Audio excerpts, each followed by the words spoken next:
Good morning, everyone. Calling the roll for the Monday, December 10th Board of Control meeting. It is now 11:06 a.m. Nan Baker. Here. Dale Miller. Here. Mike King serving as an alternate for Dan Brady. Here. Mike Dever. Here. Armin Budish. Here. Lenora Lockett. Here. Dennis Kennedy. Here. We have a quorum. Thank you. Minutes from December 3rd. Any corrections? Seeing none, I move to approve. Is there a second? Seconded by Mr. Dever. All those in favor, please say aye. Opposed? The minutes are approved. Any public comment? No public comment at this time. No tabled items? And no tabled items. Okay, let's go. First item is item number BC 2018-886, Department of Public Works, recommending an award on requisition 43523 and to enter into a contract with Orkin in the amount not to exceed $220,000. And it's for integrated pest management services for the period December 10th, 2018 through December 9th, 2021. Good morning, Tom Pavich, Department of Public Works. This first item, we're recommending award to Orkin. It's for not to exceed dollar amount for a 3-year contract for pest control services. It's for various county buildings. It includes ongoing weekly and or monthly maintenance and as needed services. This was a formal bid. We worked with OPD, went to 11 vendors. We had one submission, which was Orkin, and recommending the award to them. Thank you. Any questions? Councilman Miller. Have we ever had anyone other than Orkin bid on this? The previous bid, we had two bidders, Orkin and Terminus. We're unsure as to why Terminus did not bid. There's a lot of pest control vendors in the market. Due to our size and scope, I don't think some of the smaller vendors could handle the scope of some of our buildings. But the last one, we did have two bidders. So this particular one, we had one submission. And how does the price compare with the previous contract? It went up slightly, a few percentage points. You know, it's the way the bid structure. There's an hourly cost for an as-needed service, and then there's the ongoing weekly and monthly charge per building, whether it's per week or per month, and then there's the as-needed services. Thank you. Councilwoman Baker. Thank you. So the highest need, I would think you put Justice Center, Virgil Brown, Jane Edna. Would that be the kitchen and the food preparation areas? It's the biggest need is where there's more public foot traffic. But take into consideration wherever you have food as well as running water, you run the risk for any type of rodents as well as smaller insects and whatnot. You know, the Justice Center is a large complex, a lot of foot traffic, as well as Virgil Brown, Jane Edna, and Juvenile Justice Center as well.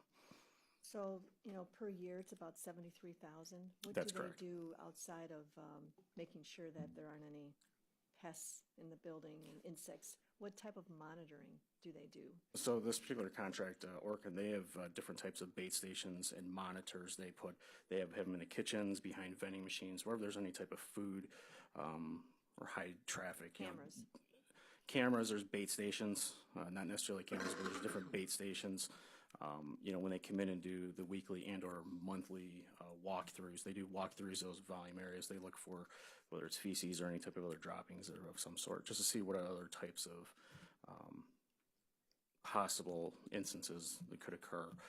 There's also the bed bug. You know, whenever there's any indication of a bed bug at any of our locations, we have to dispatch the pest control vendor that same day just to prevent any type of infestation. If I may, and I did ask, or I was at least curious about the bed bug. I know we have allowed for extra funding. That's correct. So this funding that's in this, would that still require extra funding on top of that? No, that is built in. It is built in. Into this, yes. You know, bed bug services, it's high dollars. You know, they have to bring in special machines. Right. So that is baked into this dollar amount. That's good to know too. Thank you. Thank you. Any other questions? Seeing none, I move to approve. Is there a second? Seconded by Councilwoman Baker. All those in favor, please say aye. Aye. Opposed? Item passes. Thank you. Thank you. Next item, BC 2018-887, Department of Public Works, submitting an amendment to a contract with Josh and Paper and Packaging Co. for chemical supplies for various county buildings. And it's for the period June 1st, 2015 through August 31st, 2018, to extend the time period to February 28th, 2019, and for additional funds in the amount not to exceed $42,000. Good morning, Tom Pavich again, Department of Public Works. This item, we're just amending this contract, additional 6 months to take us to the end of February. It's for additional funds to cover materials during that time period. This is the second and last amendment to this contract. We did it was Public Works' first RFP reverse auction process. Took a little bit longer than anticipated to get through that process. We did have a end date tracking glitch that I take ownership for on that one. Whenever we do some type of short-term contract amendment, we usually do it for 6 months. For some reason, we did 3 months on this. We were operating on the assumption it was a 6-month for the first amendment. It was only 3 months, so it is late. We have not paid for any of those materials that we purchased. This amendment will take us until the end of February with the anticipated new start date for the new large contract for janitorial supplies March 1st. Thank you. Questions? So Councilman Miller. the contract that we're going to start on March 1st, are we doing a full RFP on that? We already did that. We did that earlier this year. It was Public Works' first effort at an RFP reverse auction that we worked with OPD on. It was a success. It's a large dollar, does have to go to council, so that's why we're extending this to the end of February to anticipate time for the council approvals. But it did close. We sent the award letter to the vendor last week or the week before, and we're just waiting for the contract signature and to get that submitted. And who's being recommended? It will be Josh and Paper again. We had multiple submissions. We had 2 vendors that were competing in that auction process, and Josh was the low bidder. So, Any other questions? Are you okay, Councilman Miller? Mm-hmm. Seeing no others then, I move to approve. Is there a second? Second. Seconded by Councilman Miller. All those in favor, please say aye. Opposed? Item passes. Thank you. thank you. Next item is a two-part item, item number BC 2018-888, Department of Public Works. A, submitting an RFP exemption on requisition 43951, which will result in a license agreement with Alliance Soccer Fieldhouse LLC in the amount not to exceed $39,900 for lease of approximately 50 parking spaces located at 6060 West Canal Road in Valley View. And it's for the period December 10th, 2018 through December 9th, 2019. And B, submitting the actual license agreement in connection with said RFP exemption. Good morning, John Myers on behalf of the Department of Public Works. We're asking for an exemption on this. This is for expanded parking needs for our growing sanitary division. It's trying to meet services. This is our only option, so that's why we're asking for the exemption. We're hemmed in by the canal on the west, the Cuyahoga River on the east, and on the south, the State E-Check and the Lockkeepers Development and Rockside Road. So the only available spot to us is this space immediately to the north in the adjoining new Sports Dome parking lot. Thank you. Questions? Mr. King. John, given this is our only available option near that facility, I mean, this is only a 1-year lease. Has there been an increase over the previous year, and has there been thought to either purchasing or doing a longer-term lease for these spaces? This is a new owner, a new lease. They just built this facility, so the site has been not fully available to us until this construction was completed. So the goal as part of this is we're only doing it for a year because we hope to be out of there within a year. So we'll be coming back to you shortly to start to consider marketing this as one of a number of parcels to be put on the market as part of Public Works consolidation of at the Harvard Road RTA garage. So this site, the sanitary engineers and the road and bridge garage and the facilities fleet service garage will be all combined into this new facility. So we won't need this beyond that period of time. This is one of the reasons that was driving that project was we're so hemmed in there that we don't have any room for expansion. Further questions? Just Councilwoman Baker? do you, I thought, I was kind of shocked at $800 per space per year. Are they? The number is not exactly, Mr. Chairman, to the councilwoman, it's actually 50 is sort of the minimum number. Okay. We could on any given day more, so there's some flexibility built into that. Okay. They also designed it when they were doing this new construction to help facilitate the ease of our use, so there was some additional costs. And so as well as it's the only option, so there's no competition for what we need. So for that, in minimal reasons, it isn't just cars. Sometimes during shift changes, we have, a truck and a trailer, and it takes up, lots of spaces. And so it's not, it's really a floating number that's sort of the guaranteed minimum, and we often use more than that. So it breaks down into a monthly cost. Right, if you used more, they would not charge more. No. And, compared to other spaces that we rent in parking, are they really taking advantage because they know that this is the only option? Or is this typically how much you would pay for space? It's similar to prices we pay, that are downtown, but on the far edge of downtown. So it's on the high end, but if you look at the development there, Lock Keepers, has running valets and, to run, and it's just a really tight market. And as I said, into consideration the fact that we often could use more than that at any given time. Right. Okay, thank you. Thank you. Anybody else? Councilman Miller? How far are these parking spaces from the place where the people work who will use the spaces? It's immediately adjacent to the property, so it's very convenient for our folks as it works out. It's the only space, but it's also convenient because it's immediately adjacent to the northern edge of the sanitary engineer's site. And are we locked in for a whole year, or if you're moved prior to when the year is up, do you only have to use the portion? This is a year contract that was part of our negotiations with them in consideration. And given the timing, sanitary probably is going to be the last of those 3 facilities that moves out. So we didn't want to have to be coming back necessarily. Okay. Any other questions? Seeing none, I move to approve. Is there a second?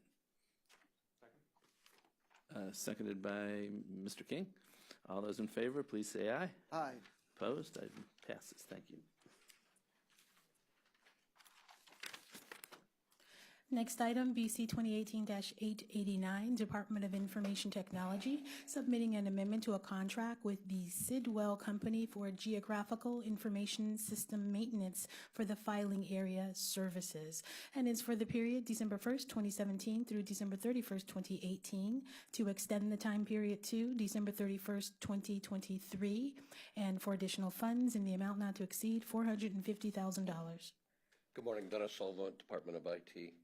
This was originally off a 2017 award on an RFP. This amendment is for 5 years. This is the appraisal department in particular for updating all the parcels and the GIS mapping, all the municipalities countywide. Thank you. Any questions? Oh, Mr. Kennedy. Hey, Dennis, is this $90,000 a year then? Is it per invoice? Yes. Okay, thanks. Questions? Seeing none, I move to approve. Is there a second? Seconded by Mr. Dever. All those in favor, please say aye. Aye. Opposed? Item passes. Thank you. Next item, BC 2018-890, Department of Information Technology, submitting an amendment to an agreement with State of Ohio Department of Administrative Services, Office of Information Technology for software licenses and maintenance on the IBM LPAR mainframe. And it's for the period March 1st, 2018 through December 31st, 2018, to extend the time period to December 31st, 2019, and for additional funds in the amount not to exceed $420,000. This amendment's to the MOU agreement with the state for the mainframe hosting, that decision that was made 2 years ago to move and consolidate down in Columbus. And this is the same dollar amount as it was last year. Thank you. Any questions?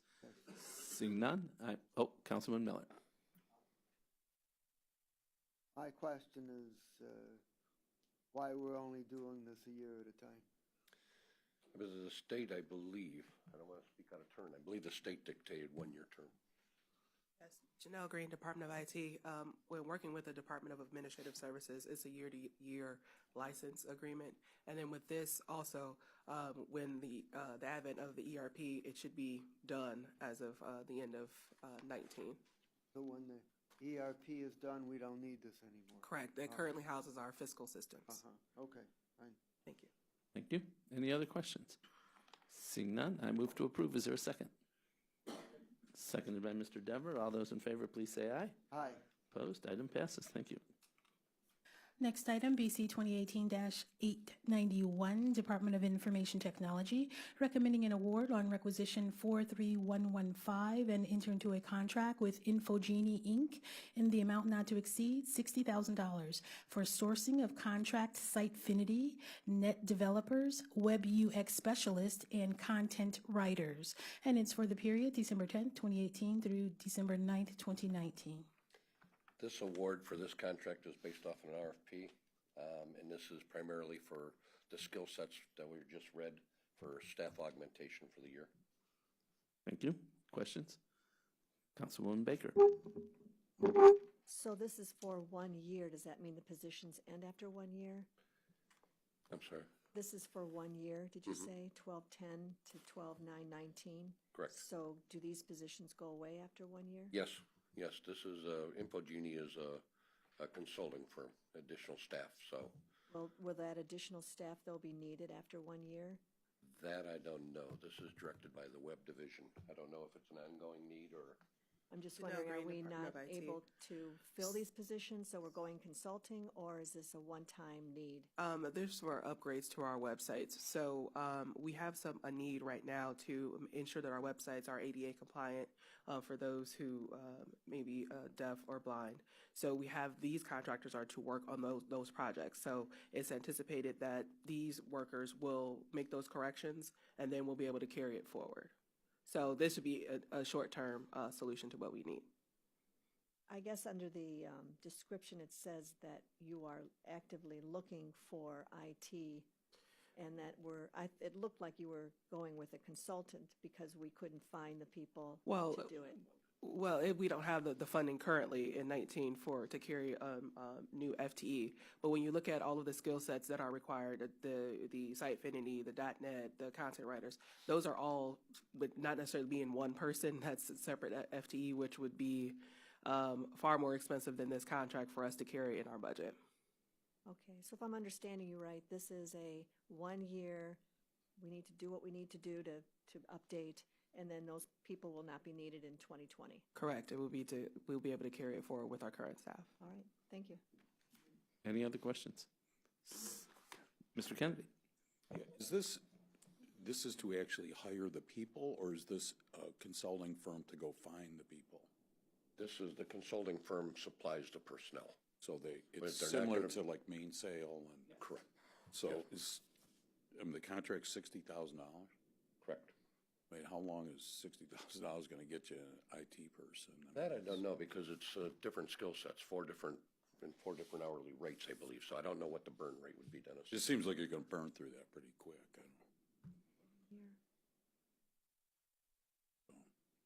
I can't answer that because I don't know exactly what the projects are, and I don't know what skill sets or what hourly rate for how long it would last. I can't forecast that. Okay. Further questions? Seeing none, I move to approve. Is there a second? Seconded by Councilman Miller. All those in favor, please say aye. Opposed? Item passes. Thank you. Next item, BC 2018-892, Department of Information Technology, submitting an amendment to a contract with DC Group, Inc. for maintenance and support services on universal power supply units at various county locations. And it's for the period June 25th, 2018 through June 24th, 2021, to expand the scope of services to add the Court of Common Pleas Juvenile Court Division effective December 10th, 2018, and for additional funds in the amount not to exceed $36,000. These power supplies were identified by juvenile court in their intentions or wish to include them in the countywide contract for maintenance. Thank you. Questions? Seeing none, I move to approve. Is there a second? Seconded by Mr. Dever. All those in favor, please say aye. Item passes. Thank you. The next item is a two-part item, item BC 2018-893, Department of Information Technology. A, submitting an RFP exemption on requisition 44212, which will result in an award recommendation to Power Mapper Software Limited in the amount of $1,475.10 for the purchase of on-demand suite medium software tool subscription services. And it's for the period December 15th, 2018 through December 14th, 2019. And B, recommending the award in connection with said RFP exemption. Again, Dennis Sullivan, Department of IT. This was bid out in 17. This is the same outfit. It's a 12-month subscription. It's the same dollar amount as it was last year.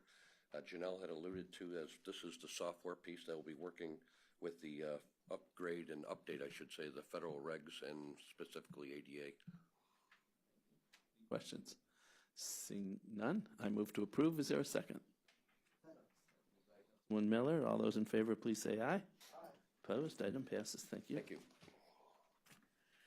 Next item, BC 2018-894, Department of Public Safety and Justice Services, submitting an amendment to a contract with Mental Health Services for Homeless Persons, Inc., doing business as Frontline Service for Central Intake and Assessment Services for the Defending Childhood Initiative. And it's for the period December 1st, 2016 through September 30th, 2018, to extend the time period to September 30th, 2019, and for additional funds in the amount not to exceed $375,856. Good morning, Mary Beth Vaughn from Public Safety. And as Andre has explained, this contract will do the centralized intake and assessment services for Defending Childhood. We applied for a competitive grant to fund these services.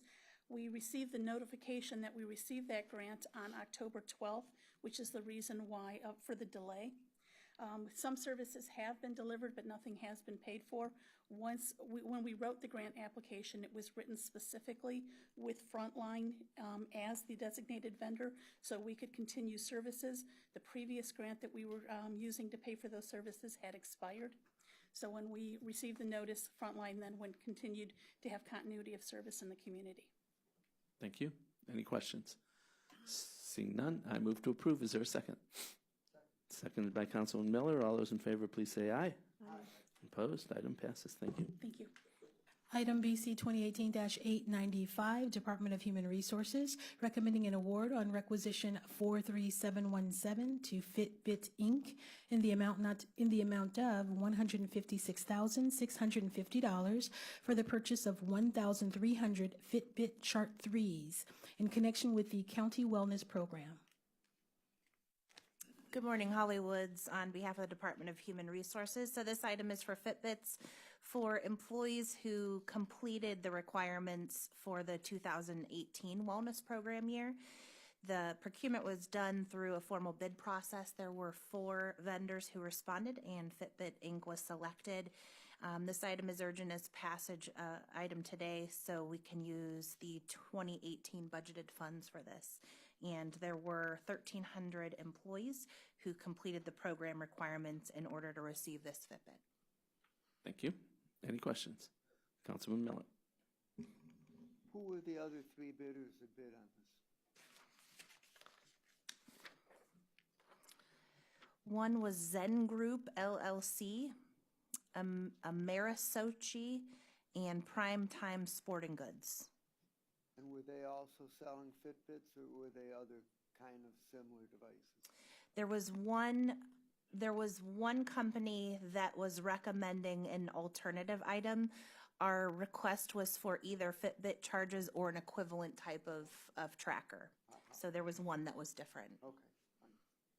Further questions? Councilwoman Baker.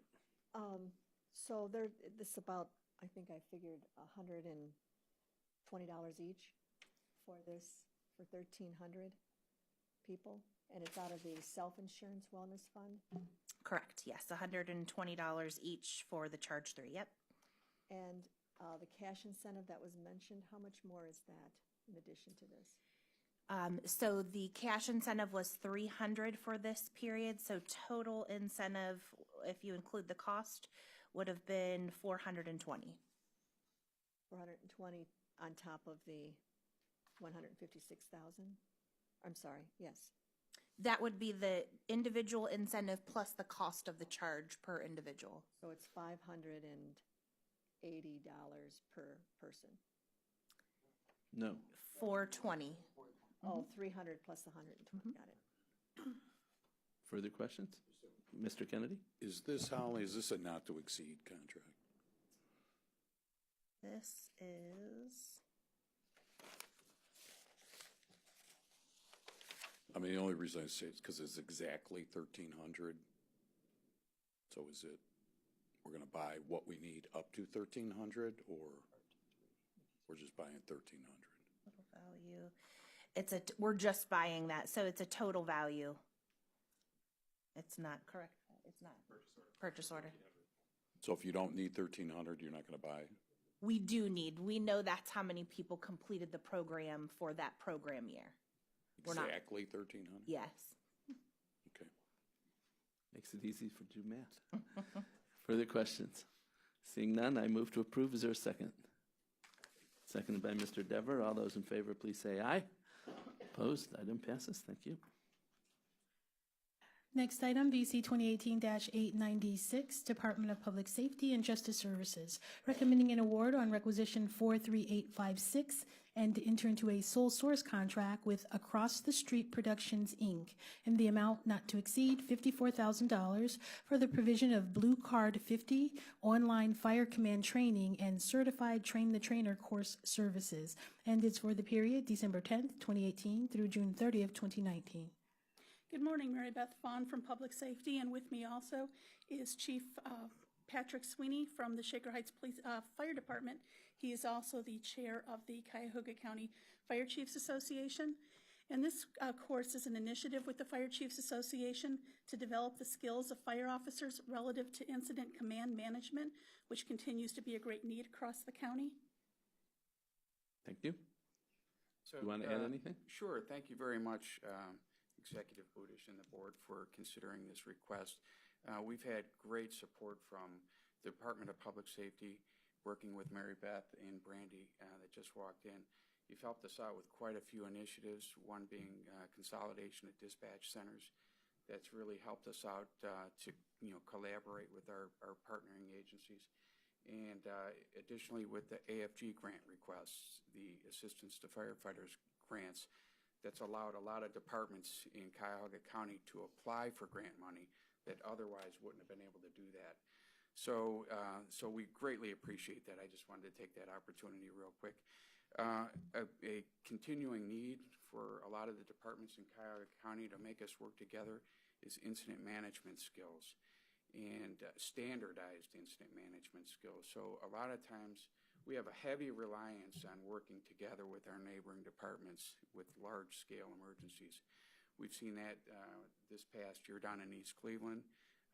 In Shaker Heights, we had a large-scale incident that required us bringing in 20 neighboring departments. And what helps the incident managers do that is incident management training skills. There's a program that's been endorsed by the fire chiefs and the International Association of Fire Chiefs and the International Fire Service Instructors in the United States, called the Blue Card All Hazard Management Training. Some of us have been through this. We've benefited by managing emergencies efficiently. What we'd like to do is standardize this across all the fire departments in Cuyahoga County. And if supported, this would greatly allow us to do that. So. Thank you. And thank you for your comments of appreciation, and I would make sure we extend that to council, which has done a great job here. Any questions? Councilwoman Baker. You talk about collaboration and understanding the need to perhaps regionalize in some cases, and you're consolidating of the dispatch centers. How are you doing on consolidating? I mean, that seems a lot to be territorial, and to get that to happen takes sometimes attrition and understanding of the greater need, things like that. how are you managing future dispatch centers or at least the thought of expanding that program? I think we're doing very well. I mean, my firsthand experiences are over with the Heights Hillcrest Communication Center over on the east side of Cleveland. It's brought all of the Heights area departments together. We have a lot of room in that facility to bring in some of it was named the Hillcrest Center for a reason. And so we're seeing interest there. I mean, Richmond Heights joined that center, South Euclid. So there's definitely more room for improvement. There's interest out there.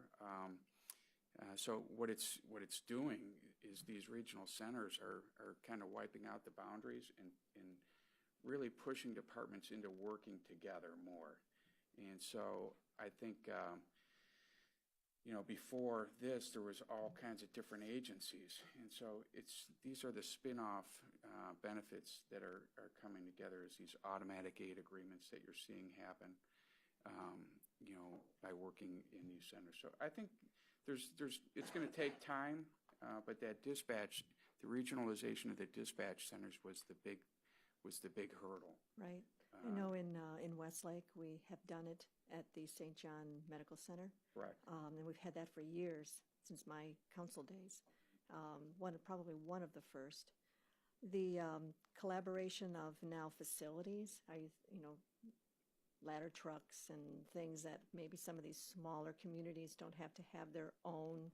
Are you looking at consolidating perhaps the facilities of each city? Is that being welcomed or thought about? There's not a lot of opportunity that's presented itself for new fire stations and facilities to be built. I can definitely see in the future where, as an example, over where I work over in Shaker Heights, we have a couple of older facilities over there where it might make sense, where you would see something like that happen, where you more centralize a facility to serve multiple communities. Right. So, there's opportunities, and these dispatch centers are bringing everybody to the table. And so the trust factor is increasing, and the willingness for agencies to work together is improving. And Well, so I thank you for your efforts. Yeah, it takes time, Yeah. but it's kind of incremental, and that's what I'm seeing. Good. Thank you for what you do. I think Thank it's you. important work. Thank Thanks. you very much. Any further questions? Seeing none, I move to approve. Is there a second? Second. Seconded by Councilwoman Baker. All those in favor, please say aye. Aye. Opposed? Item passes. Thank you. Thank you very much. Next item, BC 2018-897, Department of Public Safety and Justice Services. On behalf of the Sheriff's Department, recommending an award on requisition 43347 and enter into a contract with Data Skill, Inc. in the amount not to exceed $9,996.47 for crime analysis software support and maintenance services on the IBM i2 Analyst Notebook for the period December 1st, 2018 through June 30th, 2021. Good morning, Mary Beth Vaughn from Public Safety again. This is to continue the software maintenance and support of the i2 Analyst Notebook software that is used by the crime analyst assigned to the Fusion Center. Thank you. Any questions? Councilman Miller. How many of these notebooks do we have used? This is one copy of the software and one concurrent use license. Have only one such computer? Mike Herb from the Sheriff's Department. It's actually installed on many machines, but we have one concurrent use license, so only one user can be on the system at a time. Any other questions? Seeing none, I move to approve. Is there a second? Seconded by Mr. Dever. All those in favor, please say aye. Aye. Opposed? Item passes. Thank you. Thank you.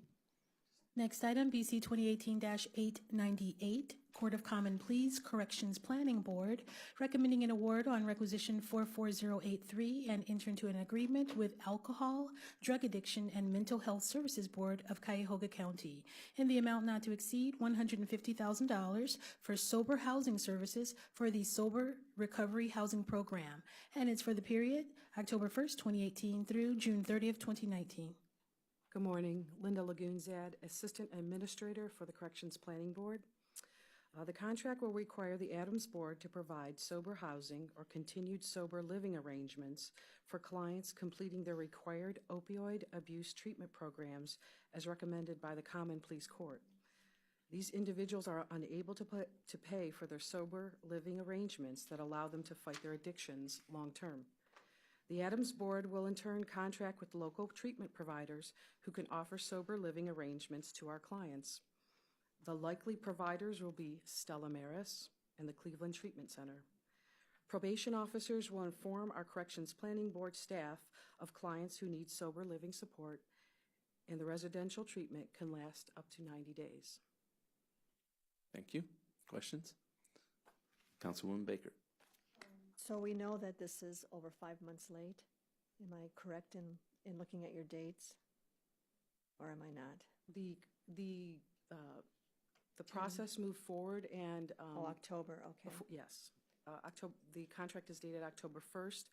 It is my understanding that all the processes and the documentation was with the Adams Board before that time. Mr. Osecki signed the document on October 11th. That's a Wednesday, and by Monday, the board, the court had signed the document as well by the 15th of October, and then the rest was up to me with on-base. So 10/1/2018, this is in December.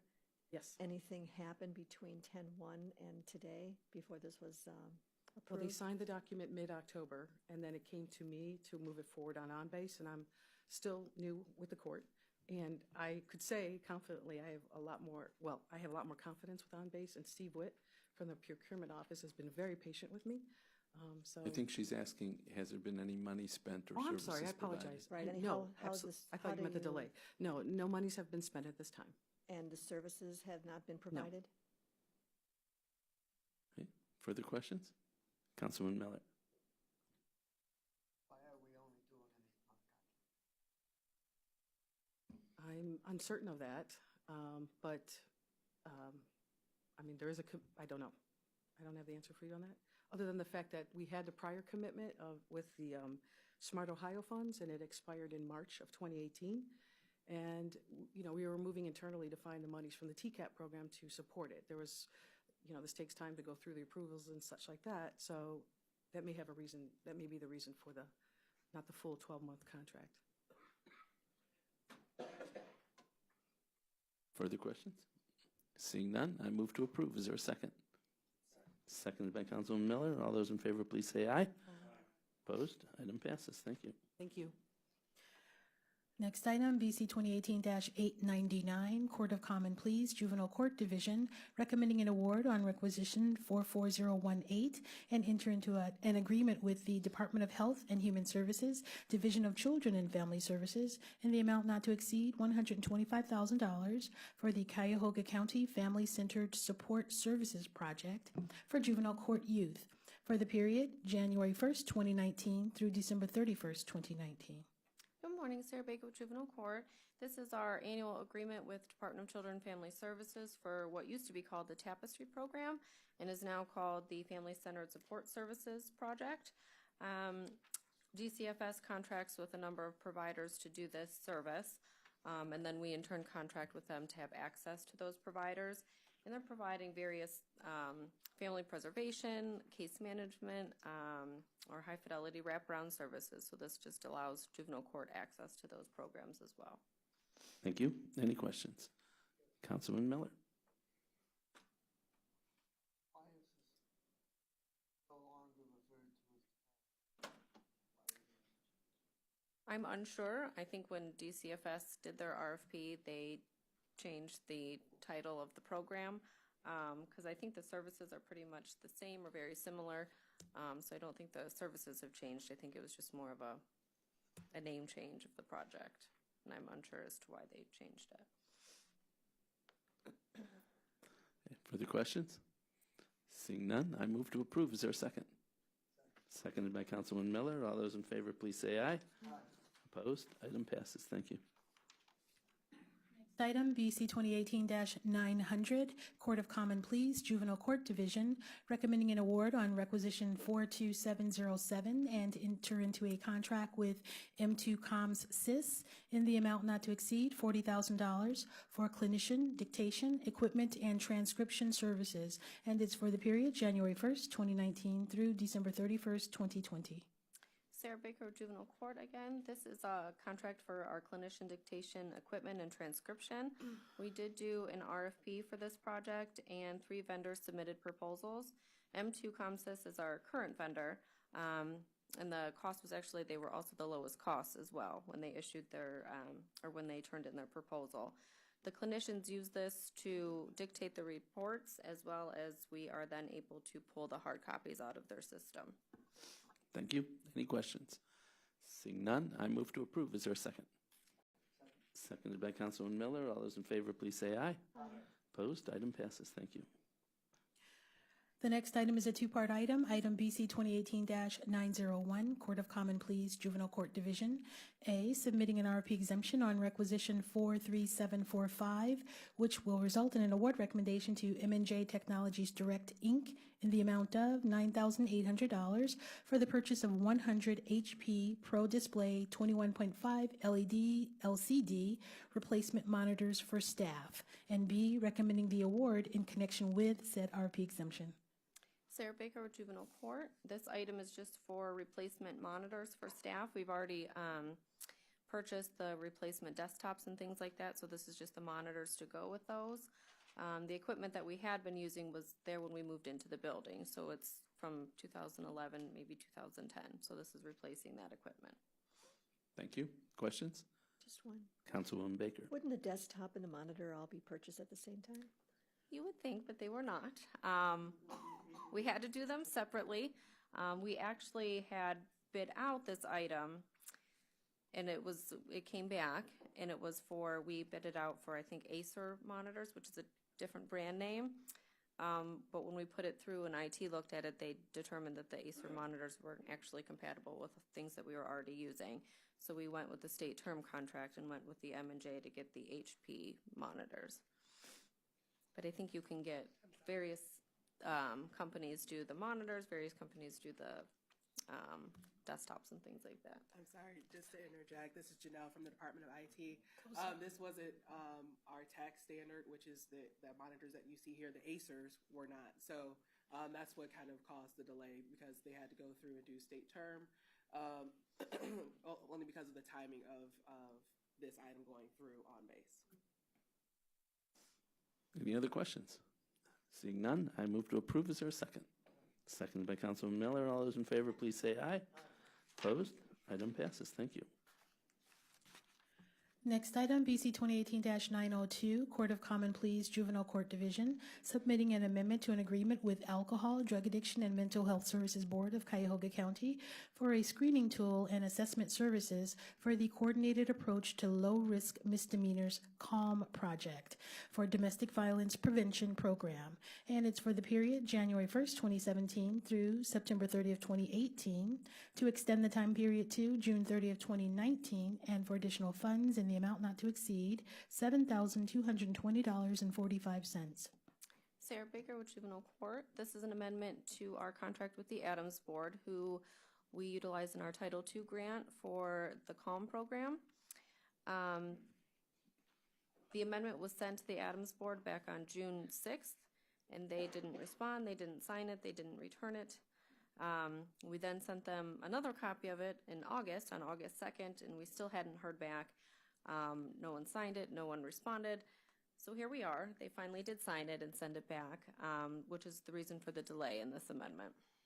Thank you. Questions? Councilwoman Baker.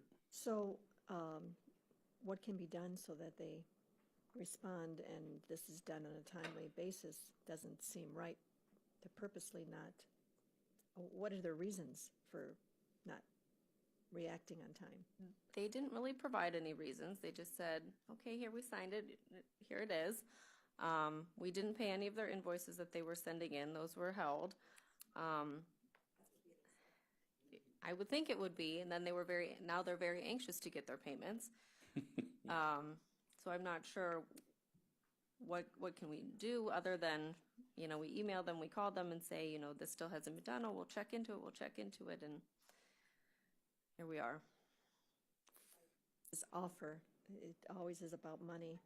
Perhaps letting them know ahead of time that their invoices will not be paid at the time that we submit this could be an incentive for them to get it back to you on time. Instead of after the fact, and then they see they aren't being paid, and then they sign it. We have told them in the past that we will not pay until they are turned in. And like I said, now that they know that this was on for today's agenda, they are very anxious to get all of their invoices that have been held. Further questions? Mr. Kennedy? It says that we give money, or the court gives the money to the Adams Board, and they contract with Applewood Centers? They have a contract with Applewood Centers for mental health assessments in our detention center that's separate from this. So when we were looking at how do we move forward with assessments for our Comm program, we were, Applewood's already there, so we'll use them and we'll add that onto that scope. So that's kind of where the Adams Board came into play here, is that since they hold that contract with Applewood for that, that's kind of how this came about. And is that something that the court could contract directly with Applewood to do? The way that Seems like we're... It's a little bit backwards. The way that it was written into the grant is why we're doing it this way. And I believe in the future, we're hoping to, that the Adams Board will kind of completely take over this portion of it and we won't have to worry about it. And then the only part of the grant that we'll be looking at is for other aspects of the program. So hopefully this will be the last one that we have to do with the Adams Board. Okay, thank you. Thank you. Questions? Councilwoman Baker. If it's helpful to you, perhaps you can let them know that at least one member here was reluctant to approve this because of their lateness and not really being too much worried about whether or not this is going to pass. Of course, I will support this because we need the funds and we need to pay these bills, but let them know I will reconsider next time if that means anything to them. I will be sure to pass that along. Thank you. Further questions? Seeing none, I move to approve. Is there a second? Seconded by Mr. Dever. All those in favor, please say aye. Opposed? Item passes. Thank you. Thank you. Next item, BC 2018-903, Department of Health and Human Services, Cuyahoga Job and Family Services, on behalf of the Community Initiatives Division, Office of Homeless Services, submitting an amendment to a contract with Mental Health Services for Homeless Persons, Inc., doing business as Frontline Service, for implementation and management of the Coordinated Intake and Assessment Program for homeless individuals and families. And it's for the period January 1st, 2018 through December 31st, 2018, to expand the scope of services to add the Partnering for Success program effective December 10th, 2018, and for additional funds in the amount not to exceed $135,000. Good morning, David Merriman. I'm here on behalf of the Office of Homeless Services, bringing forward an amendment to the county's contract with Mental Health Services, which is an organization that's now commonly known as Frontline Services. As many of you know, Frontline Services manages the county's central intake and coordinated assessment service for homeless individuals and families. And Frontline is also a partner of the counties as we work to address the needs of homeless families that have lost custody of their children. One of the services that we're providing those families is referred to as Partnering for Family Success. That service was initially funded through Pay for Success funds that would have essentially been exhausted. There are still 26 families, or 26 families that are receiving those services. We want to carry through the therapies that they're receiving for an additional year to take full advantage of the therapeutic impacts. And the contract amendment before you will allow us to do that. And at the end of that time, we will have wrapped up all the interventions related to that program. Be happy to answer any questions on this item. Thank you. Any questions? Councilman Miller. So far, what have been the results of the Pay for Success program in terms of both therapeutic outcomes and savings achieved?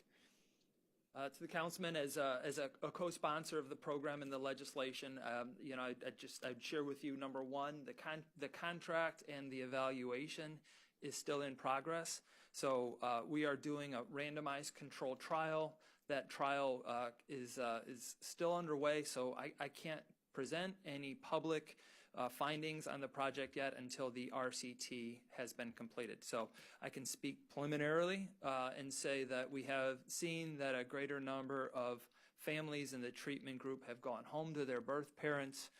We have seen that many of those families are unfortunately not able to keep their children, so we have seen some recidivism. So kids that were returned to a birth parent through this program, the family is reunified. Unfortunately, not all the problems are addressed. The kids come back into custody, and then we try again. That's part of the nature of this amendment that is here before you today. Our belief was that the intervention would provide the therapies that the families needed in 12 to 16 months. It's turning out more like 16 to 24 months. It's taking longer to get the kids home and have them stay home than initially thought. And so, but I think we continue to see the program as a success. It's reunifying children with their birth parents.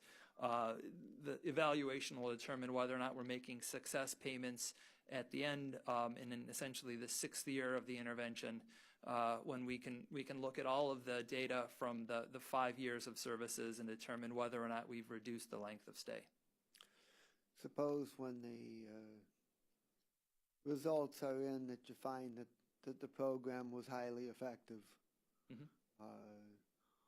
What would be the plan going forward to enable these services to continue?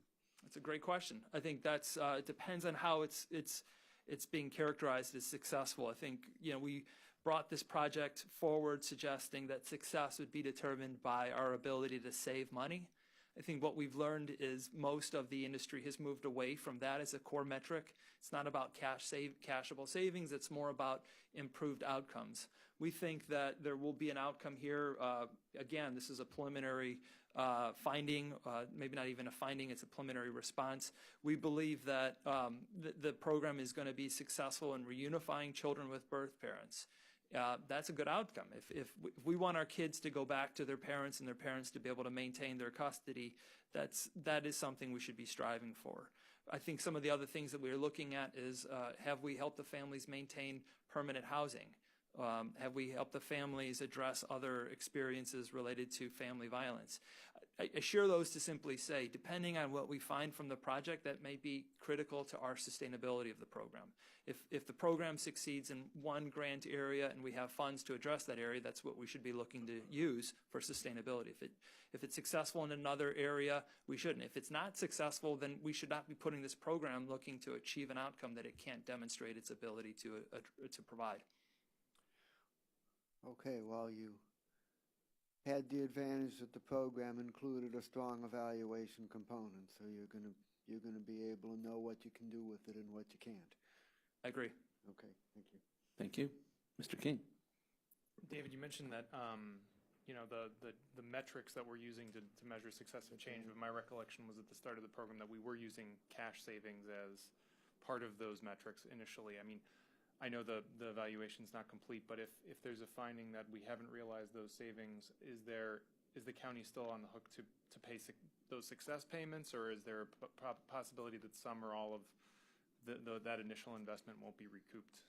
So, Mike, what I would say is the contract is written for one metric, which is cashable savings through reduced placement and out-of-home stay days, right? And so that's the metric that determines the contract. We're also going to be reporting on other outcomes.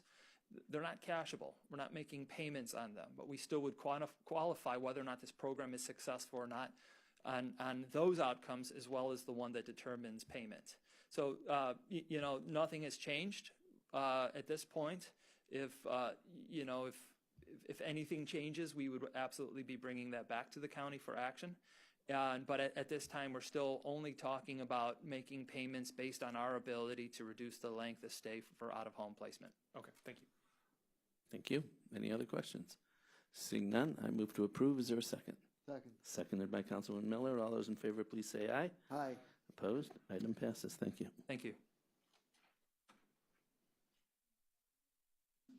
Next item, item BC 2018-904, Department of Health and Human Services, Community Initiatives Division, Office of Early Childhood, submitting an amendment to an agreement with the Alcohol, Drug Addiction, and Mental Health Services Board of Cuyahoga County for fiscal agent services for the Early Childhood Mental Health Program, and is for the period January 1st, 2018 through December 31st, 2019, to expand the scope of services, to add training services effective, and the effective date is going to be amended to reflect December 10th, 2018, and for additional funds in the amount not to exceed $18,800.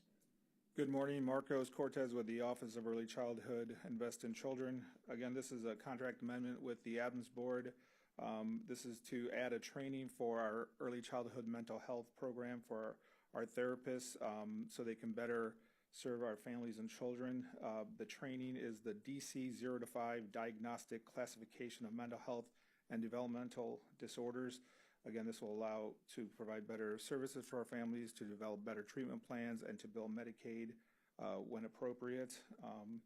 And along with this training, we're going to get a 90-minute webinar so folks like myself, a program manager, our evaluation manager, our director can learn exactly what is being provided to our therapists. Thank you. Any questions? Councilwoman Baker. So just trying to read what $18,000 isn't very much money. So what exactly are you using that for? It's to pay for the trainers. The training comes from the national organization 0 to 3. They're the ones that developed the DC 0 to 5 training. They're the only ones that are currently providing the training, so they will be sending their trainers here to Cuyahoga County over the 2 days to provide the training. I see that. Thank you. Thank you. Any other questions? Seeing none, I move to approve. Is there a second? Seconded by Councilwoman Miller. All those in favor, please say aye. Opposed? Item passes. Thank you. And we are approving it as amended. Yes, I'm sorry. As amended, everybody agree? Yes. Okay. Next item, BC 2018-905, Department of Health and Human Services, Community Initiatives Division, Office of Early Childhood, submitting an amendment to a contract with Cuyahoga County District Board of Health for the Newborn Home Visiting Program, and it's for the period January 1st, 2018 through December 31st, 2019, to expand the scope of services, to update and enhance the database used to track program participants. And the effective date, again, is being amended to reflect December 10th, 2018, and for additional funds in the amount not to exceed $67,346. Good morning, Marcos Cortez again with the Office of Early Childhood, Invest in Children. This is, as we heard, a contract amendment with the Board of Health for our newborn home visiting program.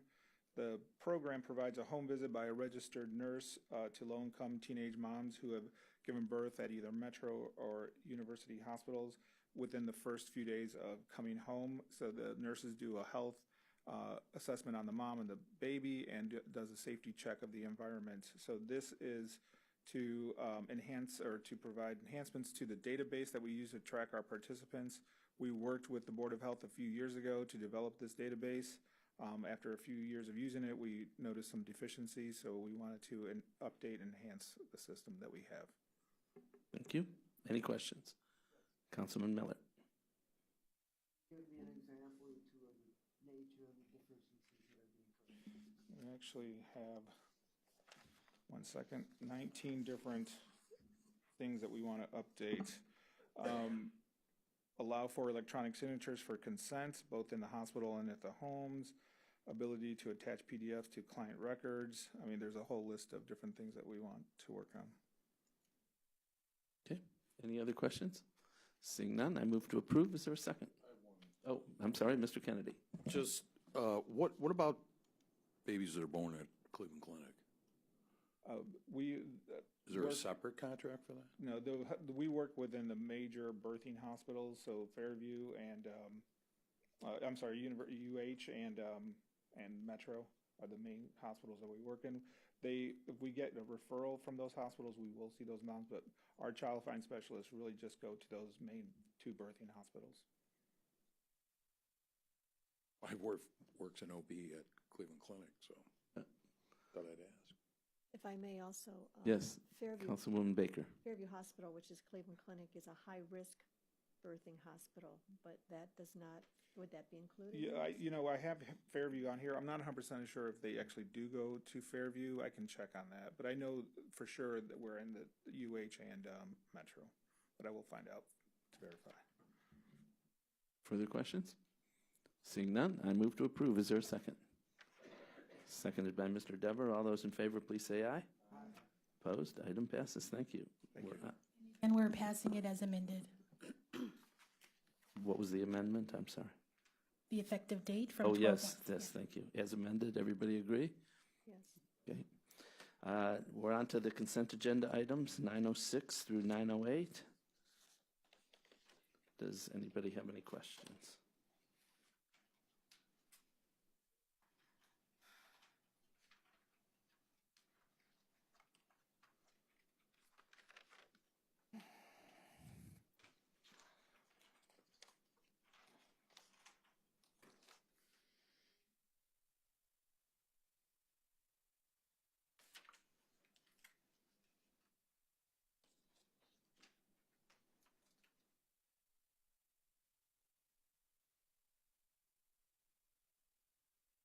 Any questions?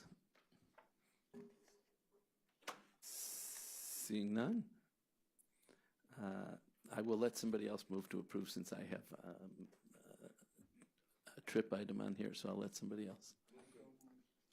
Moved by Councilman Miller, seconded by Mr. Dever. I will abstain. Everybody, let me ask, all those in favor, please say aye. Any opposed? Okay, thank you. It passes. And other business. We have other business. We have 2 additional items. They're not mission critical items. They are regular additional items from the Department of Information Technology. The first item is, again, Department of Information Technology recommending an award on requisition 43791 and enter into a contract with iVideo Technologies in the amount not to exceed $214,468.84 for the purchase of a replacement audio-video router, live video switcher, and video playout systems, installation, and maintenance services. And it's for the period December 10th, 2018 through December 9th, 2021. Good afternoon, Janelle Green, Department of IT. This contract is the result of an RFP for these services. It is noted that a lot of the cost with this is the amount of the equipment, and about $127,000. There is a 100% required performance bond on the entire 3-year contract. Excuse me. In the amount of the contract, installation, configuration, and 3 years of maintenance is also included. Also noted with the release of the RFP, it was closed on October 31st, and it was sent out to 12 vendors, and we received 2 responses. One was not reviewed because it was technically, it didn't fully respond to the RFP. And I would just add that this did come up in the normal course for our Wednesday review session. I asked that it be held and pending information on, the question I had was, if we're doing a 3-year maintenance agreement with upfront payment, how do we make sure that we're going to be paid if the company goes out of, that we're going to continue to get the maintenance if the company goes out of business? And that's when we were informed that there is a performance bond requirement here. So with that, I was satisfied. Are there any other questions on this? Well, let me first, I still have to amend the agenda, right? Yes. So I move to amend today's agenda to consider the item. Is there a second?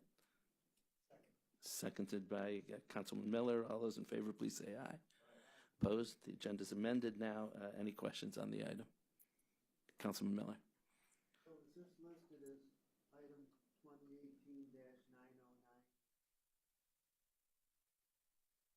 Regular agenda item? Yes, it is. Further questions? Yes, Mr. King. Janelle, just to clarify, is this the system that we run the live stream on, or okay? Yes. And are we switching systems? Yes, we looked at trying to maintain the current Grass Valley system, and it was really too expensive in order to try to maintain. So we had our multimedia guys do extensive research and put out the RFP in order to get this solution in. Okay, and when do we think this will be installed? So the goal is, which is why it's on the agenda today, the goal is to try to get it installed at the end of this month, so that way where it's a lull of activity, so that way we can go forward in the new year. Okay, thank you. That's why I okayed a walk-on, although we try to discourage those, but we didn't want to have any interruption in the council streaming. Councilman Miller. That the quality will be the same as what we currently have or better? What our multimedia guys said, yes, they anticipate it will be it'll be the same quality. Before we even brought this to you, they researched that and worked with the vendors to make sure that the items that are included within the RFP would be of the same quality, or if not improved. Okay, any other questions? Seeing none, I move to approve. Is there a second? Second. Seconded by Councilman Miller. All those in favor, please say aye. Aye. Opposed? Item passes. Thank you. The next additional item, item number BC 2018-910, Department of Information Technology, recommending an award on requisition 43374 and enter into a contract with Comm Corporation in the amount not to exceed $74,155, and it's for the purchase of equipment, large data storage unit, and maintenance services. And it's for the period December 10th, 2018 through December 9th, 2021. Again, Janelle Green, Department of IT. This is also a response to an RFP. For the Terminus Contract, it is a 3-year contract that would support the upgrade and maintenance of our storage systems for all of the videos and streams that come through for council and other multimedia items. Approximately $54,000 of this contract is for the equipment. Support or maintenance is $2,800 a year. So we did break out years 2 and 3 to have the $2,800 be placed for those years separately from this. And again, this is a large storage item that we did, again, RFP, which closed on September 28th. The plan was sent out to 10 vendors, and only this vendor responded. I move to amend today's agenda to consider the item. Is there a second? Seconded by Mr. King. All those in favor, please say aye. Opposed? The agenda is amended. Any questions on the item? And I would just add that's the reason this is the same reason as item number 1. Mr. King. So it looks like we're hosting the storage locally, right? I mean, yes. Okay. Was a cloud-based solution ever considered, and if so, why was it? For these services, no. The way that they have to manipulate and really piece together productions, they wanted to have a local-based solution for that. Thank you. Any other questions? Councilwoman Baker. There's been a lot of discussion about archiving past records. Was there any thought given to using what procedures we were going through for that and with this, or no, it's just apples and oranges? I think this would be an apples and oranges kind of a situation. We do want to make sure that the videos and different things are kept. For council, it's one thing, but if it's other videos that we do to public facing, there's 2 different kinds of things that we have to store. So I think that's 2 different kind of conversations. Okay. Any other questions? Seeing none, I move to approve. Is there a second? Seconded by Councilman Miller. All those in favor, please say aye. Opposed? Item passes. Thank you. Any other business? No other business at this time, Public comment? and no public comment. Councilman Miller. Have we determined about the holiday schedule? We're still working on the holiday schedule. It's tentative that we are going to cancel the meeting the week of Christmas, and the week of the New Year's is up in the air right now. We're determining how many items we may have. The goal would be to cancel that too, unless there's necessary reasons why. Okay, everybody good with that? I move to adjourn. Is there a second? Seconded by Mr. Dever. All those in favor, please say aye. Opposed?